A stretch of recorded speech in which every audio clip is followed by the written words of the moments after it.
السلام علیکم ورحمۃ اللہ وبرکاتہ۔ الحمدللہ رب العالمین والصلاة والسلام علی رسولہ الکریم، اما بعد۔ اعوذ باللہ من الشیطان الرجیم، بسم اللہ الرحمن الرحیم۔ وَلَقَدْ بَعَثْنَا فِي كُلِّ أُمَّةٍ رَسُولًا أَنِ اعْبُدُوا اللَّهَ وَاجْتَنِبُوا الطَّاغُوتَ۔ معزز سامعین و ناظرین، کتاب اسلامی عقیدہ کتاب و سنت کی روشنی میں اس کا تیسرا چیپٹر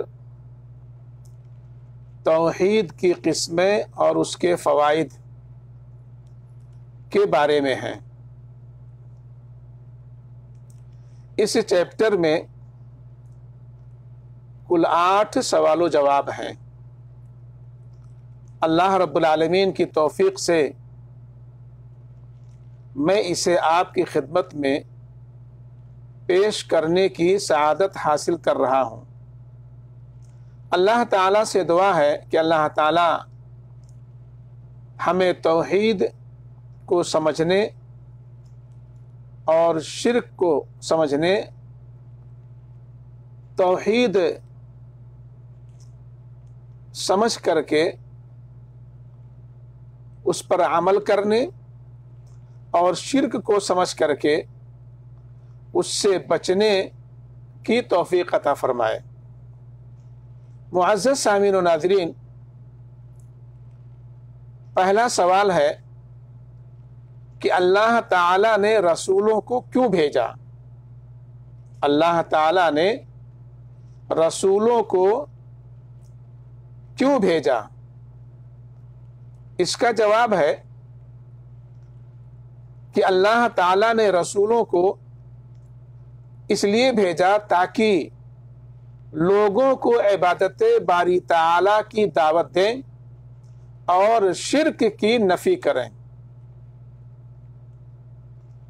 دلیل اللہ رب العالمین کا یہ فرمان ہے، وَلَقَدْ بَعَثْنَا فِي كُلِّ أُمَّةٍ رَسُولًا أَنِ اعْبُدُوا اللَّهَ وَاجْتَنِبُوا الطَّاغُوتَ، کہ ہم نے ہر امت میں ایک رسول بھیجا اور اس کے ذریعے سب کو خبردار کر دیا کہ اللہ کی بندگی کرو اور طاغوت کی بندگی سے بچو۔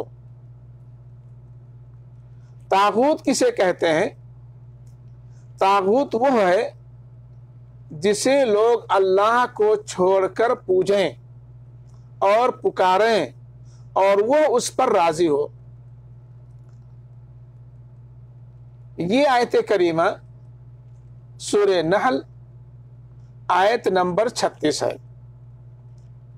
اسی طرح اللہ کے نبی صلی اللہ علیہ وسلم نے ارشاد فرمایا، وَالْأَنْبِيَاءُ إِخْوَةٌ وَدِينُهُمْ وَاحِدٌ، رواہ البخاری و مسلم، کہ تمام انبیاء آپس میں بھائی بھائی ہیں اور ان کا ایک ہی دین ہے۔ تو یہ قرآنی آیت اور یہ بخاری و مسلم کی حدیث ہمیں صاف طور سے بتاتی ہیں کہ اللہ رب العالمین نے انبیاء کرام کو عبادت باری تعالیٰ کی دعوت دینے اور شرک سے بچانے کے لیے بھیجے۔ دوسرا سوال ہے کہ توحید ربوبیت کیا ہے؟ ہم تمام مسلمان بھائی اچھی طرح سے جانتے ہیں کہ توحید کی 3 قسمیں ہیں: توحید ربوبیت، توحید الوہیت اور توحید اسماء و صفات۔ تو توحید ربوبیت کسے کہتے ہیں؟ توحید ربوبیت کیا ہے؟ اس کا جواب ہے کہ اللہ تعالی کو اس کے افعال میں ایکتا ماننا توحید ربوبیت ہے، جیسے خلق، تدبیر وغیرہ۔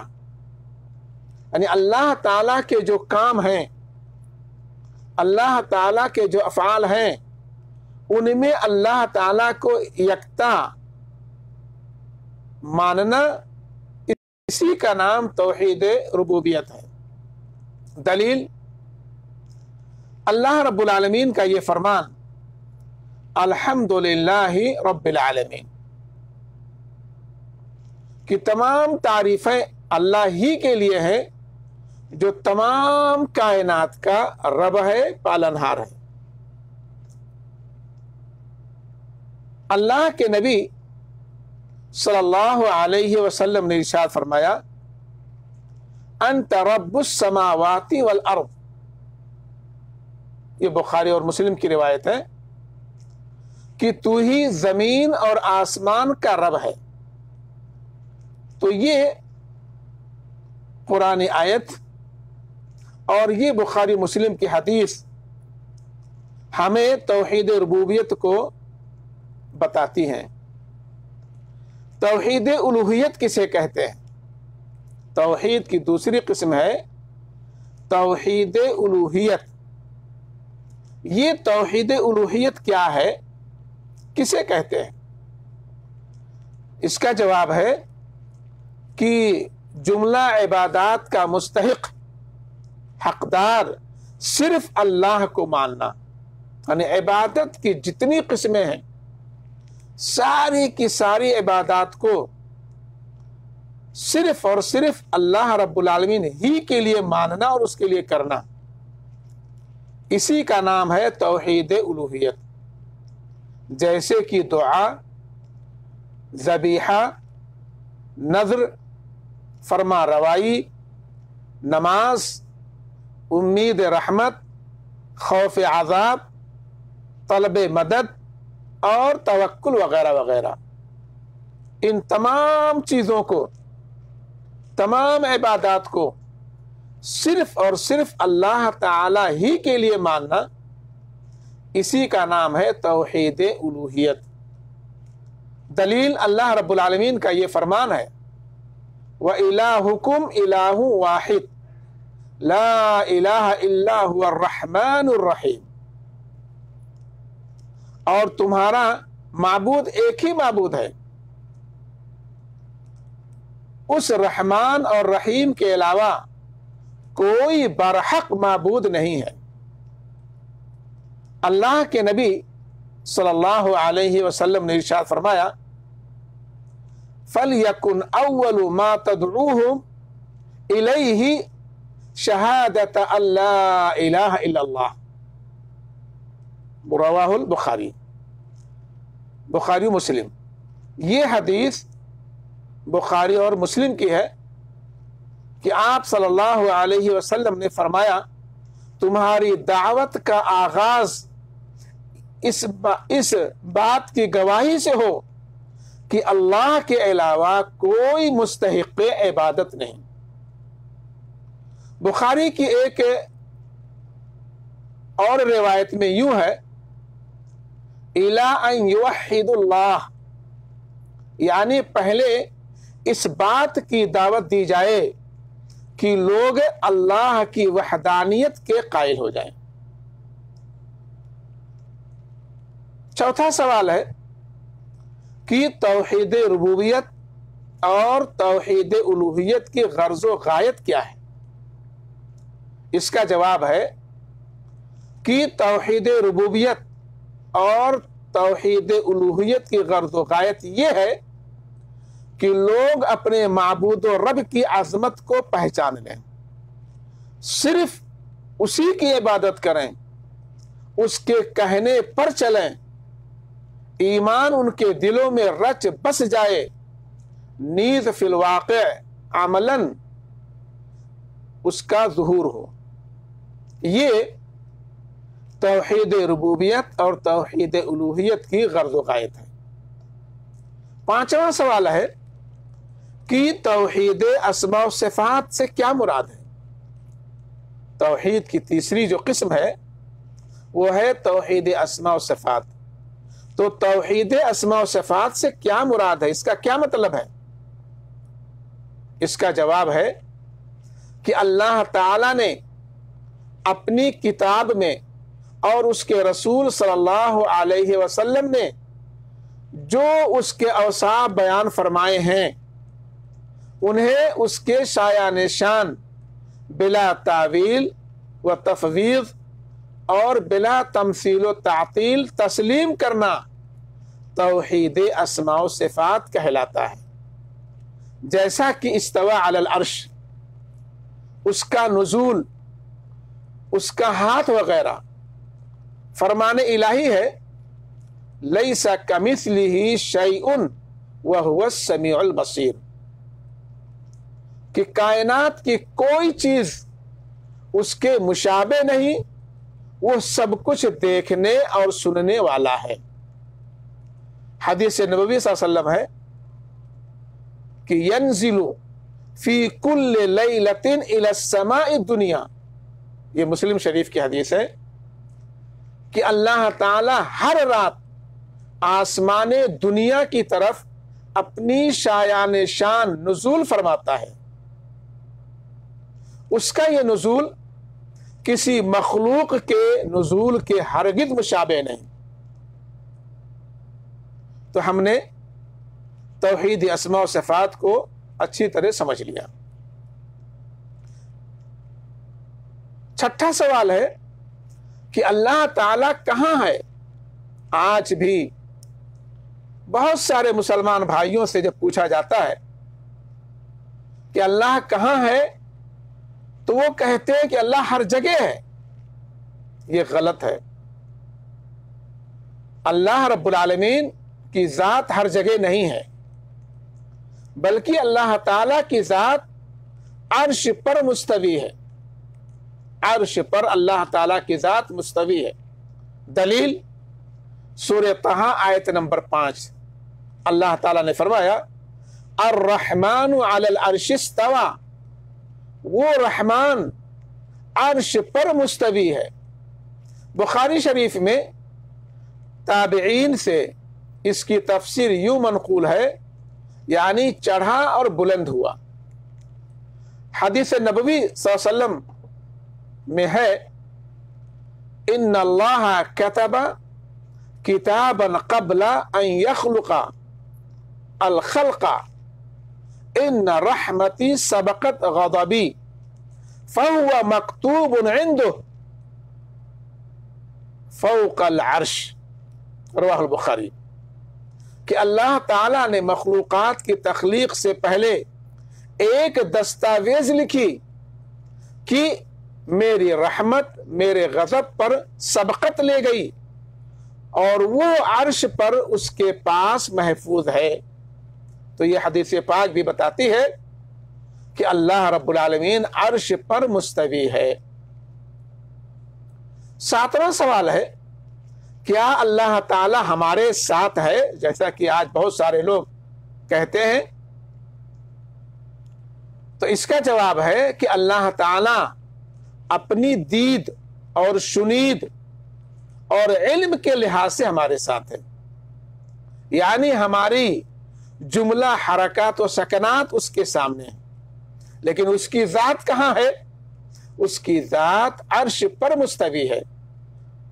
سننے، دیکھنے اور علم کے اعتبار سے اللہ تعالی ہر جگہ ہے، لیکن اس کی جو ذات ہے وہ عرش پر مستوی ہے، جیسا کہ اس سے پہلے آپ قرآن و حدیث سے جان لیا ہے. تو اس بات کی دلیل کہ اللہ تعالی اپنی صفات کے اعتبار سے ہر جگہ ہے، یہ اللہ رب العالمین کا فرمان ہے لا قال لا تخافا اننی معکما اسمع و ارا. اللہ تعالی نے فرمایا ڈرو مت، میں تمہارے ساتھ ہوں، سب کچھ سن رہا ہوں اور دیکھ رہا ہوں. یعنی سننے اور دیکھنے کے اعتبار سے اللہ تعالیٰ نے فرمایا کہ میں تمہارے ساتھ ہوں. سورہ طٰہٰ آیت نمبر 46. اسی طرح اللہ کے نبی جناب محمد رسول اللہ صلی اللہ علیہ وسلم نے فرمایا انکم تدعون سمیعا قریبا وہو معکم، رواہ مسلم، کہ تم ایسی ذات کو پکارتے ہو جو سننے والی اور قریب ہے، یعنی علم کے لحاظ سے تمہارے ساتھ ہے. سوال نمبر 8، عقیدہ توحید کے فوائد کیا؟ اس کا جواب ہے کہ عقیدہ توحید کے فوائد یہ ہیں. نمبر 1، انسان آخرت کے ابدی عذاب سے محفوظ رہتا ہے. پہلا فائدہ، اگر اس کا عقیدہ توحید صحیح ہو جائے، درست ہو جائے، تو ایسی صورت میں انسان آخرت کے ابدی عذاب سے محفوظ رہتا ہے. دوسرا فائدہ، دنیا میں راہ راست پر آ جاتا ہے. اور تیسرا فائدہ، گناہوں کی بخشش ہو جاتی ہے عقیدہ توحید کے وجہ سے. فرمانے باری تعالیٰ ہے الذین آمنوا ولم یلبسوا ایمانہم بظلم اولئک لہم الامن وہم مہتدون. حقیقت میں امن و امان، شانتی اور سکون انہی کے لیے ہے، اور راہ راست پر وہی ہیں جو ایمان لائے اور جنہوں نے اپنے ایمان کو ظلم کے ساتھ آلودہ نہیں کیا. ظلم سے مراد شرک ہے. سورہ انعام آیت نمبر 82. اللہ کے نبی صلی اللہ علیہ وسلم کا ارشاد ہے حق العباد علی اللہ اللہ يعذب من لا يشرک به شیئا. حق العباد علی اللہ اللہ يعذب من لا يشرک به شیئا. متفق علیہ، بخاری مسلم کی حدیث ہے. آپ نے فرمایا کہ بندوں کا حق اللہ کے ذمہ یہ ہے کہ وہ ایسے تمام بندوں کو عذاب نہ دے جو اس کے ساتھ کسی کو شریک نہ کریں. معلوم یہ ہوا کہ اگر عقیدہ توحید آپ کا درست ہے اور اس پر آپ کاربند ہیں تو انشاءاللہ تعالی اللہ رب العالمین بروز قیامت عذاب سے بچا لے گا. اور اگر عقیدہ توحید میں کھوٹ ہے، عقیدہ توحید آپ کا نہیں ہے، تو ایسی صورت میں اللہ تعالیٰ کے عذاب سے آپ کو کوئی بھی نہیں بچا سکتا ہے. اللہ تعالیٰ سے دعا ہے کہ اللہ رب العالمین ہمیں عقیدہ توحید والا بنائے، موحد بنائے، شرک سے بچائے، متبع سنت بنائے اور بدعت و خرافات سے محفوظ رکھے. ربنا آتنا فی الدنیا حسنہ وفی الآخرۃ حسنہ وقنا عذاب النار. صلی اللہ علی خیر خلقہ وآلہ وصحبہ اجمعین برحمتک یا ارحم الراحمین. والسلام علیکم ورحمۃ اللہ وبرکاتہ.